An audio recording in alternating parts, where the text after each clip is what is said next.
Hi, welcome to the Simply Slay Life podcast with Chelle. All right, guys. Now, this week we have been talking about my reset, and this is day 17 of it. And for today's reset, we're going to talk about side hustles. So, um, and this is also goes to my week of financials. So I'm gonna tell y'all a story that I'm like, damn, I wish I would have thought of that better. But it was a good one though. Back in, I don't know, I guess that was 2004 or something. That when, yeah, I'm kind of telling. I ain't got no shame. I'm 52. But back when I was back in 2004, when Janet Jackson and Justin Timberlake came to the Super Bowl here in Houston, me and a group of friends got together, and they didn't have Uber or Lyft and all that then, right? There was just the basic cab companies running around in most cities, right? um and so we came up with the idea of, I got everybody together and was like, hey, let's start a transportation thing for this Super Bowl. And they were like, what? And I was like, no, I'm serious. Let's start a transportation thing. And so we went to the rental car people, and we all rented like SUVs or minivans from them for that week. And back then you could rent with unlimited miles and all that stuff from one, I'm not going to say the name of the company, from one rental company. And it cost maybe like $300 for that week, unlimited miles, everything, right? And so you get their insurance on it for extra, what, at that time, $15 a day or something. So we probably paid out a total of like $350 maybe.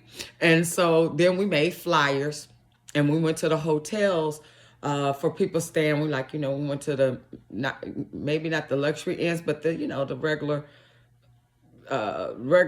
motels, right? The decent level or mid-level hotels. And we talked to the general managers and the night auditors and stuff, and was like, hey, can we put our flyers here? We're not trying to take business away from anybody, but if you notice they taking too long, can you give them our flyer? And they were like, sure, blah blah blah. If I tell you, by the end of that Super Bowl, each of us walked away with like $5,000 a piece for just a week. And we had regular jobs.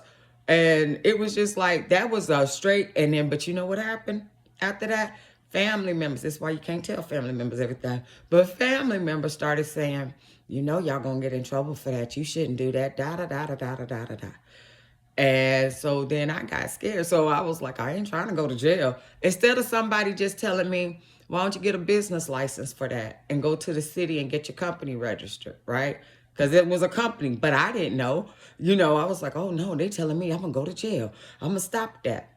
Now, how I know that one of them people that don't own Uber or Lyft wasn't in one of my vehicles, right? And now everybody riding around on this app doing that. But this is why you can't listen to everybody. If you have a dream and you want to be an entrepreneur, or I call it a side hustlepreneur, because I do have a full-time job, but I'm always looking for a way to put money in my pocket to try to help me save.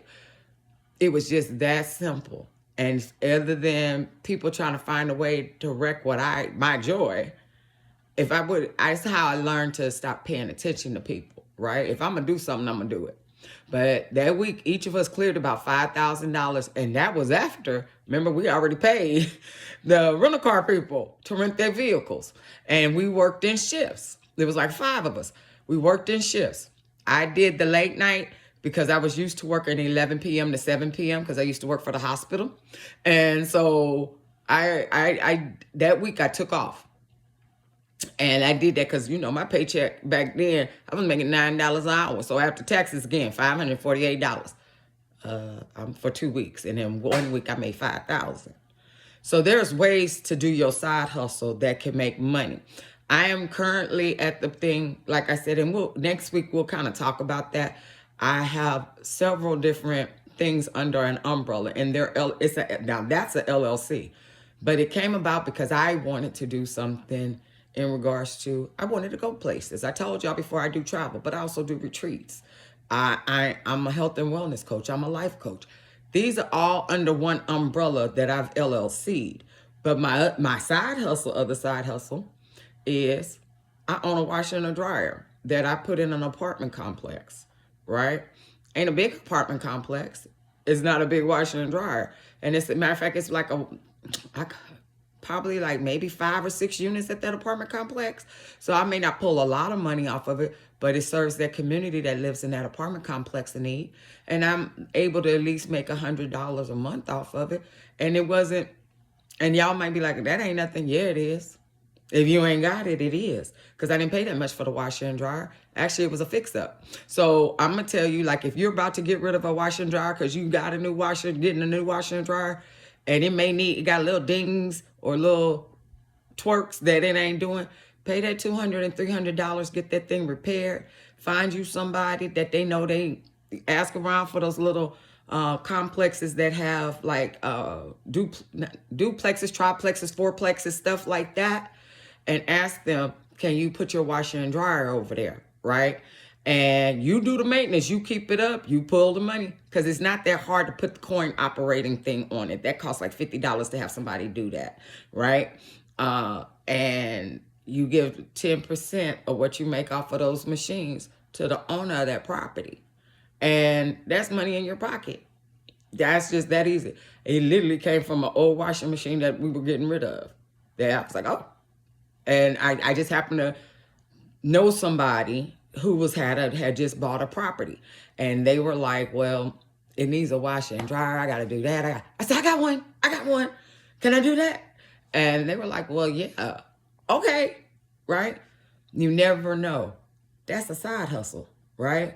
That's an extra $100 a month I didn't have. Also, again, I've said it before. If you are a Betty Crocker, Sue B, whoever it is, and can cook, can bake, whatever, and they always asking to you, what you bringing, what you got, what you made, sell it. Sell it. Sell it by the slice, sell it by 12 pieces, baker's dozen, whatever it is, sell it. Now, the other hustle, I just got off the phone with that same owner and was like, hey, do those people over there need, because I know everybody know when y'all go to the wash terrier, if y'all go to the wash terrier or remember going to the wash terrier, they had those little boxes of soap. So if you ran out of soap, you can buy that soap from the people and to be able to finish clothes. I was like, do you know if them people need detergent over there? And they were like, no, they pretty much have a car over there. And I was like, dang. Okay. And they were like, what? I said, I'm all about a need. I'm not trying to break nobody. I don't overcharge people for anything. But what's the difference of me going to one of those big box stores and buying that big bucket of detergent, one sensitive skin and one regular, and put it in sandwich bags and sell it for $2, right? That's a side hustle. Sell it to for whoever needs it. That's $2. That's the same amount of the box that come in or the little bottle that you get, right? So I was like, if they need it, I was going to drop by. Hey, y'all need soap? Y'all need fabric softener? Look, I have no shame, and I'm a business person. I'm all about where I see a need, I'm going to make a money, and I'm not going to gyp nobody on their stuff. I'm an honest person. I'm not trying to overcharge. I'm not trying to nothing. But I'm serving your purpose and mine. So that's another thing that y'all need to look at, depending on where you live. If you are in some type of that happened, I saw that because, I'm in Texas, so we're getting ready for a freeze or the hard freeze, which everybody running around because we should, because what happened last time where we didn't have lights for days and it was 20 degrees and ice all over the place. But back to the story. I saw people posting up on apps and stuff. Oh, I wish there was a grocery store around here. Oh, I wish it was here, because everybody's running to a store to try to find stuff. And if you don't have transportation to get one and there's nothing close to you, what are you supposed to do? So either a side hustle could be do a community pickup, right?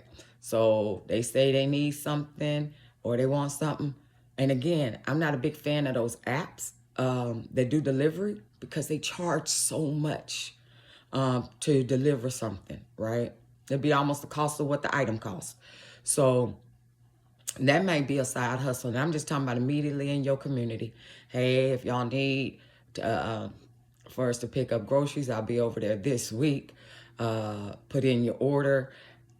We'll go by and pick it up and drop it off to you. The price is, right? There you go. Side hustle. Because they can order their stuff online, right? Your side hustle is just to go pick it up and bring it to them. You just not going to change the same price that the other people's charge for that. But you still make some money. And it's right there in that community, right? Some people can't get out and go to the grocery store. Some people are disabled. Some people are elderly. They can't make moves like that. And you have a lot of people that don't come check on their people like that, right? So that's a quick side hustle. Turn that into a business too. Eventually you'll see how popular it is and how much you become. You DBA or LLC that. Better the LLC. But those are just little, or go back to old school. Go and be the candy lady or the candy man, right? Well, okay, except for that version of the candy man. But that's just little things that you can do. When I was in Mexico, as a matter of fact, I was the guy that was driving me back to the airport. It was this lady sitting on the sidewalk, had her table set up next to a bus stop. And I was like, what? And she had those big coolers that you close, like the big cart coolers that you close. And then she had the big stand-up drink coolers, like, you know, with the little plug that you just, like the Gatorade coolers things, right? And one had hot chocolate and one had coffee. And she was sitting there with her thing, and she was selling breakfast tacos and cocoa and coffee. And you know, if you've ever had Mexican cocoa, that is the mess. Mexican hot chocolate, that is the bomb. Anyway, and so the people was waiting to go to work. She said, I said, she can do that. That's not illegal. He goes, no. He said she could sell. It's not. Sitting right there in front of her yard, next to the bus stop, at the end of her street. I said, oh, okay. And then that's when I also saw stuff like, and I was like, I remember in our neighborhoods, you know, our neighborhoods, we used to do that. We used to be like, oh, go down to such and such house. Your grandmama, your mama tell you, go down to such and such house. Here's $3. I need this. Tell her, yeah, I need this. And the woman would come back, which is how I got the idea about the washing powder. And you'd have a sandwich bag full of cornmeal and flour and a sandwich bag full of sugar or something, right? Back then, $3, that's what it covered, right? So what am I saying to you is, if you're in those areas, especially like food deserts and stuff, and there's a need, make that happen, right? Again, I'm not telling you, if flour costs $5 and you got a sandwich bag full for $5, why not sell it for $2? You gonna make that up in 3 sellings and then some. I'm not telling you to overcharge anybody anything. Don't do like the people at the convenience store do, be trying to charge $8 for a sandwich bag full of something, a little small bag because it's convenient. But you're here to make your money, and you're providing a need for them, right? If you get to that point where you're like, hey, also do the whole thing about, I know they talk about vending machines. Here it's a little bit harder because a lot of companies have bought out, like as far as like somebody had created a company to do vending machines. So I remember it used to be, you could go to the grocery stores and you see them penny machines, nickel machines, the little 4-way gumball machines and stuff like that. And you can rent out that square, that little spot from the grocery store for like $50, $60 a month and fill those little things up. But now so people have made companies and they've made contracts with these grocery stores. So it makes it a little bit harder, but you can still buy a gumball machine or a little vending machine and go to the hair salons, go to the daycares. Ask them again. They gonna take 10%, but that's money in their pocket, and they ain't gotta worry about fixing it, and they ain't gotta worry about filling it. Go to the people in your neighborhood that you know, in that area that you see. If you see a need, create it. Okay? That's another way you are making extra money to feed your need and to get financially secure and stable. All right, guys. Thank you for watching the Simply Slay Life podcast. Again, if this resonates with you, if y'all felt like, oh, wow, I never thought about that, I can do that, hit that like button, make a comment, and subscribe. Oh, and by the way, don't forget the notification bell. Again, see y'all soon. Thank you for watching. This was day 17 of the reset. See y'all tomorrow. Bye.